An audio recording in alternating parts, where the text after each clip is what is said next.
മോശം എന്ന് വെച്ചാൽ കേരളത്തിൽ എനിക്കിപ്പോ 50 വയസ്സായി.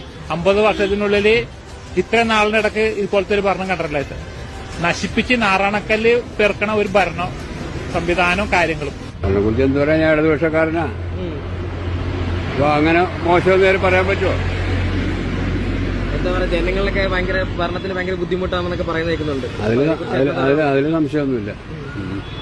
സാധാരണക്കാരന് യാതൊരു രീതിയിലും ജീവിക്കാൻ പറ്റില്ലാത്ത അവസ്ഥയാണ്. ഒരു 5 സെന്റ് സ്ഥലം കൺമറ്റാൻ കൊടുത്ത് എത്ര കാലം അതിന്റെ പറയാൻ കിടക്കണം? ഞാനും പാർട്ടിക്കാരനാ, സ്വന്തം അനുഭവം തന്നെ കിടക്കേ. അതുകൊണ്ട് കുറെ കൂടി ജനങ്ങളിലേക്ക് ഇറങ്ങി ചെന്നാൽ നന്നായിരുന്നു. ആളുകളുടെ വിഷമം മനസ്സിലാക്കി പെരുമാറാനുള്ള ഭരണകർത്താക്കൾ വന്നു കഴിഞ്ഞാൽ. പിണറായി ഭരണമെന്ന് വെച്ചാൽ പ്രത്യേകിച്ച് പറയാൻ വല്ലതുണ്ടോ? ജനങ്ങള് മൊത്തത്തില് എല്ലാ രീതിയിലും മാനസികമായിട്ട് ഭയങ്കര ബുദ്ധിമുട്ട് അനുഭവിച്ചുകൊണ്ടിരിക്കുന്ന ഒരു കാലഘട്ടമാണ് ഇപ്പോ. മനസ്സിലായോ? എല്ലാ രീതിയിലും സാമ്പത്തികമായിട്ടും അല്ലാത്ത രീതിയിലും ജനങ്ങൾ വളരെയേറെ ബുദ്ധിമുട്ട് അനുഭവിച്ചുകൊണ്ടിരിക്കുന്ന ഒരു കാലഘട്ടമാണ്.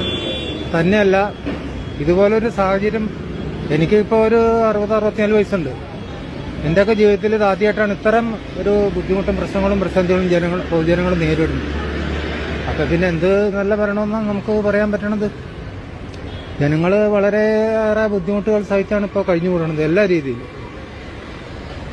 നമുക്കതിനോട് സപ്പോർട്ട് ചെയ്യാൻ പറ്റിയ കാരണം, നല്ലത് ആര് ചെയ്താലും നമ്മൾ നല്ലതാന്ന് പറയും. നമുക്കിപ്പോൾ പിണറായി വിജയനോട്, നമ്മുടെ മുഖ്യമന്ത്രിയോട് പ്രത്യേകിച്ച് നമുക്ക് വ്യക്തിപരമായിട്ട് യാതൊരു വൈരാഗ്യമില്ല. എനിക്ക് പ്രത്യേകിച്ച് ഒരു പാർട്ടിയില്ല. അതുകൊണ്ട് ആരെന്ത് നല്ലത് ചെയ്താലും നമ്മൾ നല്ലതാന്ന് പറയുന്ന കൂട്ടത്തിലാണ്. മറ്റേ ഈ വൃത്തികെട്ടവനായിട്ട് 20 വർഷമായിട്ട് ഞാൻ മാറി നിൽക്കുക. പിന്നെ BJP ആർക്ക് വേണ്ടി എന്ത് ചെയ്യാനാ? ഞങ്ങൾക്കൊന്നും ചെയ്യാനില്ല. ഞാൻ വോട്ട് ചെയ്യല. എന്റെ കുടുംബത്തിൽ 17 വോട്ടുണ്ട്. ഒറ്റ വോട്ടും ചെയ്യും. പെൻഷൻ കാറ്റ് പോലും തരികയില്ല. ഞങ്ങളെ ഒരു നിർഗതിയില്ലാത്ത ആൾക്കാരാ. ഞങ്ങൾക്ക് ഈ കിട്ടിക്കഴിഞ്ഞാൽ ഞങ്ങൾക്ക് മരുന്ന് മേടിക്കണം. ഞാൻ 90 വയസ്സുള്ള മനുഷ്യനാണ്. അറിയാവോ? നിങ്ങൾ പബ്ലിസിറ്റി ആയിരുന്നു. അതിനാ ഇത് പറഞ്ഞത്. ഇവനൊക്കെ കാണിക്കുന്നില്ല. ഒരിക്കർക്ക് വോട്ടില്ല, വോട്ട് കൊടുക്കുക. എന്നെ കൊണ്ട് ചെയ്യാവുന്ന, ഞാൻ പഴയ കമ്മീഷൻ ആയതുകൊണ്ട് ഞാൻ പറഞ്ഞ ഒത്തിരി പേര് കേൾക്കും. ഞാനത് പബ്ലിസിറ്റി ചെയ്യാൻ തയ്യാറ് ചെയ്തിരിക്കാം. വോട്ട് ചെയ്യിക്കാൻ എല്ലാവരും വോട്ട് ബഹിഷ്കരിക്കാനാ തീരുമാനിക്കും. ഇവിടെ ഒരു 10-700 പേരെ ഞാൻ സംഘടിപ്പിക്കും. എനിക്കതിന് കഴിവുണ്ട്. ഞാൻ 64 വർഷം